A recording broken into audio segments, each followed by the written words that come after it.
வீட்டுக்கு போய் சேரணுமா, குடும்பத்துக்கு போய் சேரணுமா? ராமாயணத்தை சுருக்கமா சொல்லணும் அப்படின்னா ஒரு தொடரை வைத்து சொல்லிவிடலாம். ஒரு இல், ஒரு வில், ஒரு சொல். ஒரு இல் என்பது குடும்பம்.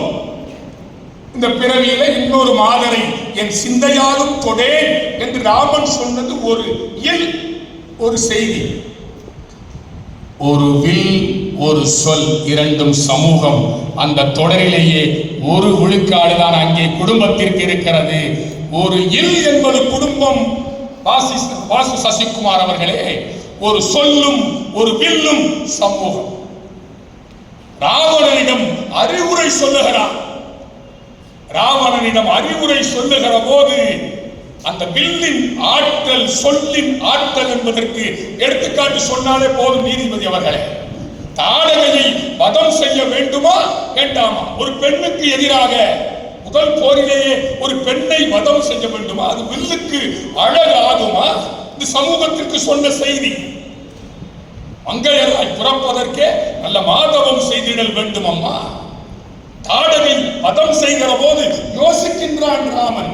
பெண்ணுரு கொண்ட இந்த பெண்ணின் மீதா என்னுடைய அம்பை நான் பாய்ச்சுவது?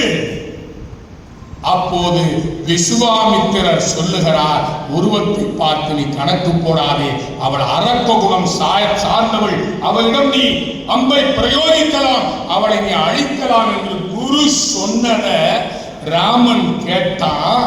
இன்னைக்கு நாங்கெல்லாம் குருவா இருக்கிறோம், நாங்க சொல்றதை யாருமே கேட்க மாட்டேன்றாங்களே. அது சமூகத்துக்கு தேவையா இல்லையா? உலகமே ஒரு நாடக மேடை, நாமெல்லாம் நடிகர்கள். வகுப்புல ஒருத்தர் எந்திரிச்சான், ஹீரோயினா யார சார் போட போறீங்க? நாமெல்லாம் நடிகர்கள். ஒரு திரைப்படத்தில் நல்ல காட்சி வரல, நானும் என்னுடைய மாணவர்களும் போயிருந்தா அந்த காட்சி சரியில்லை, கண்ணை மூடுறான்னு. அவன் ஏன் கண்ணை மூடினான் சார்? ஆசிரியர் கைகளிலே இந்த சமூகம் இருக்க வேண்டும் என்பதை கம்பன் சிந்தித்திருக்கிறான். ஐயப்படுகிற ராமனுக்கு அறிவு கண்ணை தெளிவித்த குரு அன்றைக்கு விஸ்வாமித்திரர். இன்றைக்கு ஐயம் தெளிவிக்க நாங்கள் தயார். கடிது ஓச்சி மெல்ல எரிக நாங்கள் தயார். என்றைக்கு ஆசிரியரிடம் இருந்த பிரம்பு கலற்றப்பட்டதோ, போலீஸ்காரர் கைகளில் எல்லாம் இன்றைக்கு பிரம்பு இருக்கிறது. அந்த சமூக சிந்தனை கம்பன் சிந்திக்கிறாங்க இல்லையா? விஸ்வாமித்திரர் சொன்ன சொல்லை கேட்டால் தாடகை வதம் அங்கே நிகழ்ந்தது. ராவணனை கூட பகைவனுக்கு அருள்வாய் நன்னெஞ்சே இந்த சமூகம் சொல்லிக் கொடுத்தது இல்லையா? ராவணனை கூட அழிக்க நினைக்கவில்லை ராமன். தன் தூதுவர்களை அனுப்பி சீதையை கைவிட்டு உயிர் பிழைத்துக் கொள் என்று ராமனுக்கு கூட திருந்துவதற்கு வாய்ப்பு தருகிற பகைவனுக்கு அருள்வாய் நன்னெஞ்சே என்கிற கோட்பாட்டை கம்பன் அழகாய் செய்கிறார். ராவணனிடம் புத்தி சொல்லுகிறான் ராமன். எழுதி வைத்திருக்கிறேன். சொல்லுகிறான், அறத்தினால் அன்றி, வாசவர்களே, அறத்தினால் அன்றி அமரருக்கும் அருஞ்சமம் கடத்தல், மரத்தினால் அரிதென்பது மனத்திடை வலித்தீ. அறம் அல்லாத செயல்களை செய்தால் அவர் தேவர்களாக இருந்தால் கூட பெரிய போரிலே வெற்றி பெற இயலாது, அறம் தோற்கும் அப்படின்னு நினைக்காத. அறத்தினால் வெல்லலாம், பாவம் தோற்கும், அறம் வெல்லும் என்பதை கம்பன் ராமன் வாயிலாக ராவணனை திருத்த பார்க்கிறார். ராவண வதமே ராமனின் முடிவு அல்ல சொல்லுகிறார் இந்த செய்தி. ஆக சிந்தித்து பார்க்கிறோம். சமுதாயத்திற்கு கோசலை நாட்டை கற்பனை செய்து பார்க்கிறாரே கம்பன். அது எங்கள் வாசு சசிகுமாருக்கு தெரியவில்லையா? சொல்லுகிறான் கம்பன், எப்படி இருக்க வேண்டும் ஒரு நாடு, எப்படி இருக்க வேண்டும்? கோசலை நாட்டை ஒரு கற்பனையோடு இப்படித்தான் இருக்க வேண்டும் நாடு என்பதற்கு இலக்கணம் வகுக்கிறானே. கோசலையினுடைய வளத்தை சொல்லுகிற போது, வன்மை இல்லை ஓர் வறுமை இன்மையா, திண்மை இல்லை ஓர் செருடர் இன்மையா, உண்மை இல்லை பொய் உரை இலாமையா என்று ஒரு கோசல நாட்டை கற்பனை செய்து பார்க்கிறானே. அது இந்த சமூகத்திற்கான கருத்து இல்லையா? ஒரு நாடு எப்படி இருக்க வேண்டும்? நாடென்ப நாடா வளர்த்தன, நாடு அல்ல நாட வளர்ந்தரு நாடு.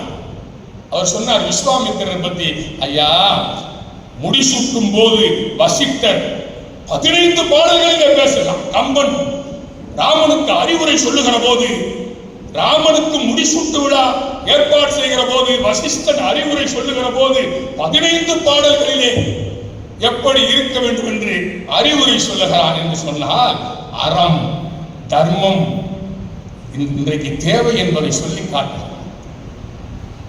யாரோடும் பகை கொள்ளலன் என்று முடிவு செய்தால் போர் ஒடுங்கும், புகழ் ஒடுங்காது என்று இந்த சமூகத்திற்கு தேவையானதை கம்பன் சொல்லவில்லையா? உக்ரைன் ரஷ்யா போரு நீதிபதி அவர்களே 3 ஆண்டுகள் நடந்து கொண்டிருக்கிறது. யாரோடும் பகை கொள்ளக்கூடாது. ராவணனை கூட ராமன் மன்னித்து அருள்வதற்கு தான் ஆசைப்பட்டார். சாதி வேற்றுமை, மத வேற்றுமை இந்த நாட்டிலே இருக்கக்கூடாது என்பதை தான் அழகாய் சொன்னார் கம்பன். குகனோடும் 5 முன்பு, பின்பு குன்று சூழ்வான் மகனோடும் 60 எம்முடைய அன்பின் வந்த அகனவர் காதல் ஐய நின்னோடும் 70 புகழரும் காணம் வந்து புதல்வரால் பொழிந்தான் முந்தை. புகழை சொல்லுகிற போது கூட இலக்குவனின் இளையவன் என்று சொன்னான். சீதையை சொல்லுகிற போது கூட உன் கொழுந்தியார் என்று அறிமுகப்படுத்துகிறான். வேடுவர் குலத்தில் உள்ள புகழை சேர்க்கிறான். மாணவர் குலத்தில் இருக்கிற சுக்ரீவனை சேர்க்கிறான். அரக்கர் குலத்தில் இருக்கிற வீரரை சேர்க்கிறான். நீங்கள் சமூகம் சிந்தித்து பார்க்க வேண்டும். ஏழை என்றும் அடிமை என்றும் எவனும் இல்லை. சாதியில் இழிவு கொண்ட மனிதர் என்பது இந்தியாவில் இல்லையே என்கிற பாடல், இந்த குகனுடைய பாடல் நமக்கு நினைவூட்டுகிறதா இல்லையா? ஒன்றே எண்ணின் ஒன்றாய கடவுள் வாழ்த்தை பாடுகிற போது கூட சமய பொறையை, சமுதாய ஒற்றுமையை சிந்தித்தவன் கம்பன். உலகம் யாவையும் தாங்குல வாக்கலும் நிலைபெறுத்தலும் நீக்கலும் நீங்களா அழகிலா விளையாட்டுடையார் அவர் தலைவர். எந்த கடவுள் பெயரையும் இங்கே சொல்லவில்லை. இந்துவே எழுந்து வா என்றோ, கிறிஸ்தவனே கிளம்பி வா என்றோ, இஸ்லாமியனே திரண்டு வா என்றோ எழுப்பாதி முழக்கம். மனிதனே இணைந்து வா என இனியேனும் முழக்கம் எழுப்பி மானுடத்தை மகத்துவப்படுத்துங்கள் என்கிற கொள்கை எனக்கு தெரியவில்லையா? அவரவர் மத கொடிகள் அசையற்றும் அழகா வெறி எனும் நெருப்புக்கு விசிறியாய் அல்ல, தலைத்தவர் வாழ்க்கைக்கு கலங்கரை முழக்கமாய். பக்தியை காட்டினால் பரமன் மகிழ்வான், நீங்களோ உங்கள் சக்தியை காட்டுகிறீர்கள், ஆண்டவன் சங்கடப்படுகிறார் என்கிற சமய பொறையை சமுதாயம் ஏற்றுக்கொள்ள வேண்டும் என்கிற பார்வைதான் எனக்கு கம்பனில் தெரிகிறது. எவ்வளவு பெரிய வீரனாக இருந்தாலும் வீரன் மனை நோக்கா பேராண்மை இல்லை என்றால் அழிந்து கொடும் இந்த உலகம் என்பதைத்தானே கம்பன் எடுத்து சொல்லுகிறார். அனுமன் வாயிலாக கம்பனின் பாத்திரங்கள் எல்லாமே சமுதாயத்திற்கு செய்தி சொல்லுகிற பாத்திரங்கள். நன்றி கடன் என்கிற வார்த்தை கும்பகர்ணனை தவிர எந்த பாத்திரத்தின் மேலும் கம்பன் வைக்க முடியாது. இந்த உலகம் நன்றி கெட்ட உலகம். ஆகஸ்ட் மாதத்தில் பேசுகிறேன். பாரதியை மறந்த சமூகம், பாரதியை மறந்த சமூகம். வைரமுத்து எழுதுகிறார், பாரதியை மறந்து விட்டோமே. அன்றைய தேசம் இருட்டின் கர்ப்பத்தில் இருந்தது. அன்றைய மக்கள் அழுக்கை ஆபரணங்கள் என்று அர்த்தப்படுத்திக் கொண்டார்கள். உள்ளூர் பூக்கள் கூட வெள்ளை விக்கிரகத்தின் அர்ச்சனைக்கு ஆசைப்பட்டுக் கொண்டிருந்த அவ்வளவு அது எப்படி அந்த எட்டயபுரத்தில் மட்டும் அந்த இளைத்த தெரு ஒன்றில் அந்த பிஞ்சு சூரியன் பிறந்தது. அந்த பாரதி மரணம் அடைந்த போது அவன் உடலில் பிணத்தை சுமக்க கூட, அவன் உடலை சுமக்க கூட ஆள் இல்லை. அதை எழுதுகிறார் வைரமுத்து. பாரதி, நீயே ஒரு நெருப்பு, உன்னை தேடி தேடி தின்றது நெருப்பு. பாரதி, உன் உடலில் ஒட்டியிருந்த ஈக்களின் எண்ணிக்கையில் கூட உன் பிணத்தை சுமக்க ஆள் இல்லை. சீச்சி, இது புலிகளை மதிக்காத புழுக்களின் தேசமடா. இனி தெருக்கள் தோறும் மனிதர்களுக்கு இல்லை, நாய்களுக்கு சிலை வைப்போம், நன்றி கற்கட்டும் இந்த மனிதர்கள் என்று வருத்தப்படுகிறான். பாரதியை மதிக்காத இந்த சமுதாயத்தை. ஆனால் கம்பன் எழுதுகிறான், சடையப்ப வள்ளல் வம்சத்தவர் கிரீடத்தை எடுத்துக் கொடுக்க ராமனுக்கு முடிசூட்டினான் வசிஷ்டன் என்கிற குலகுரு என்று சடையப்ப வள்ளலை நன்றியோடு நினைத்து இந்த சமூகத்துக்கு நன்றியை சொல்லிக் கொடுக்கிறான் கம்பன். சடையப்ப வள்ளலின் வம்சங்கள் கொடுத்த அந்த கிரீடத்தை தான் குலகுரு வசிஷ்டன் முடிசூட்டினான் ராமனுக்கு என்று சொல்லுகிற போது இந்த சமூகம் நன்றி மறக்க கூடாது. வீடனுக்கு அறிவுரை சொல்லுகிறானே ராமன், அது சமுதாயத்துக்கு சொல்லுகிற அறிவுரை இல்லையா? ராவணன் இறந்து போனான், அவனுக்கு ஈமச் சடங்கு செய்வதற்கு பின்வாங்குகிறான் வீடனன். ராமன் கூட்டணியில சேர்ந்துட்டோம், இப்ப போய் நாம் ஈமக்கடன் செய்யலாமா? ராவணனுக்கு ஈமக்கடன் செய்வதற்கு அனுமதி கொடுத்து அந்த கடமையை செய் என்று சொல்லிக் கொடுப்பது இந்த சமுதாயத்திற்கான செய்தி இல்லையா என்பதை தான் அந்த நேரத்தில் நான் கேட்டுக்கொள்ள ஆசைப்படுகிறேன். ஊர் எக்கேடு கெட்டு போனா இரண்டே செய்தி. ஊர் எக்கேடு கெட்டு போனா எனக்கு என்ன என்று பார்க்கிற சமூகத்திலே சடாயு என்கிற பாத்திரத்தை கொண்டு வருகிறான் கம்பன். அரக்கர் குலத்தை சார்ந்த ராவணனோடு போட்டி போடுகிற சடாயு ஒரு பறவை. ராமா ராமா, ராவணே இந்த திசையில தான் சீதையை தூக்கி கொண்டு போனான், போய் பார் என்று தன் உயிரை பற்றியும் கவலைப்படாமல் சடாயு என்கிற பறவையை கம்பன் காட்டுகின்றானே. நெட்டை மரங்கள் என நின்று புலம்புகிற சமுதாயமாக இந்த சமுதாயம் இருக்கக்கூடாது என்று ஜடாயுவுக்கு நீர்ச்சடங்கு செய்கிற அளவுக்கு பறவையை உயர்த்தி காட்டுகிறான். ஒரு அந்தணன், ஒரு சத்திரியன் நீர்ச்சடங்கு செய்தால் நிறைய ஃபார்மாலிட்டிஸ்.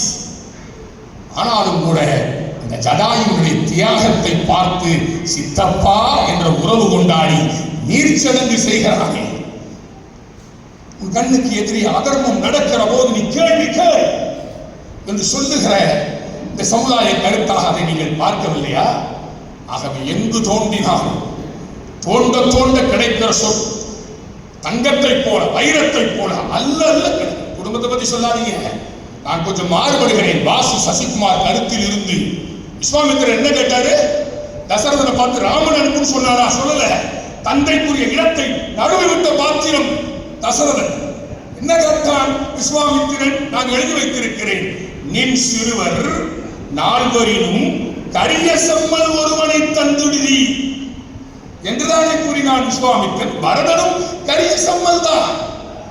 லக்குவனின் நினைப்போ பரதனின் நினைப்போ இல்லை. மகன் என்றாலே ராமன் என்கிற நினைவிலே குற்றவாளியாகிறான் தசரதன்.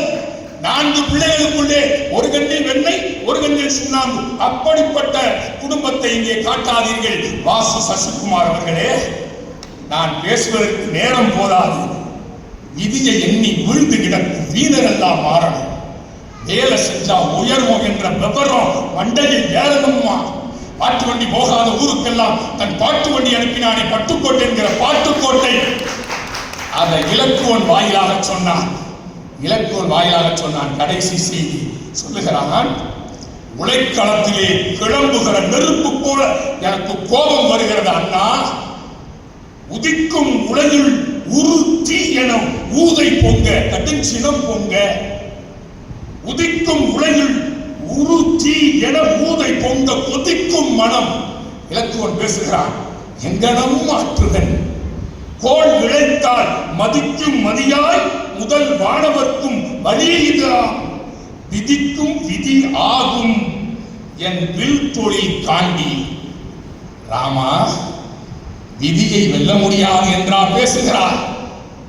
ஊழையும் முப்பக்கம் காண்பர் உலைவின்றி தாழாது உயற்றுவோர் என்ற வள்ளுவனுக்கு இலக்கணம் சொல்லுகிற ஒரு கதாபாத்திரமாக இலக்குவனை படைத்தினான். ஊழ் வினையை ஆழ்வினையாய் மாற்றலாம் என்று இலக்குவன் பேசுவது இந்த சமுதாயத்திற்கு சொல்லுவது இல்லையா? எக்ஸாம்ல தோத்து போனாலே தற்கொலை பண்ணிக்கிறானே சார், சமூகம் சரியா இருக்கா? தற்கொலை பண்ணிக்கிற போறேன்னு ஒரு வாட்ஸ்அப்ல செய்தி போடுறேன், பக்கத்தில் இருக்கிற பதில் போடுறேன், ஹாப்பி ஜேர்னி மாப்பிள்ள. இதுவா இந்த சமுதாயம்? அன்பர்களை சிந்தித்து பாருங்கள். நட்பு எப்படி இருக்க வேண்டும்? கம்பன் சொல்கிறார். நட்பு எப்படி இருக்க வேண்டும்? புகழ் போல நட்பு. தோழமைன்னு சொல்லித்தானே யாராம ஆழ நெடுந்திரை ஆறு கிடந்தவர் போவாரோ, வேளு நெடும்படை கண்டு விளங்கிடு உள்ளாளோ. தோழமை என்றவர் சொல்லிய சொல்லொரு சொல்லன்றோ, ஏழமை வேடம் இறந்தில நின்றனை ஏசாரோ. பார்குலாம் செல்வன் இன்னை இங்கனம் பார்த்த கண்ணை ஈர்கிறான் கைவன் தான். கண்ணப்பன் கண்ணை பறித்ததை போல மரபுரி கடித்து காட்டிலே நிற்கிறாயே ராமா. உன்னை இந்த நிலையில் பார்க்கும் தோழமை என்று சொன்ன நீ இந்த கண்ணை பறித்த இந்த காட்சியை காண பொறுக்காதவராய் நான் செயல் செய்திருக்க வேண்டுமே. அப்படி செய்யாத பாவினான் பாவினான் பாவினான் என்று சொல்லி பரதன் படையை நிறுந்து விட மாட்டேன் என்று பேசுகிற நட்புக்கு இலக்கணம் இந்த சமுதாயத்திற்கு சொல்ல வேண்டும் என்பதற்காகவே குகன் என்கிற பாத்திரத்தை படைத்தான். நண்பர்களே, பேச பேச ஆசையாயிருக்கிறது. சமூகத்திற்கே கருத்துக்கள் போக வேண்டும் என்று சொல்லி என் இதய தோட்டத்தில் பூத்திருக்கிற நன்றிமலர்களை காணிக்கையாக்கி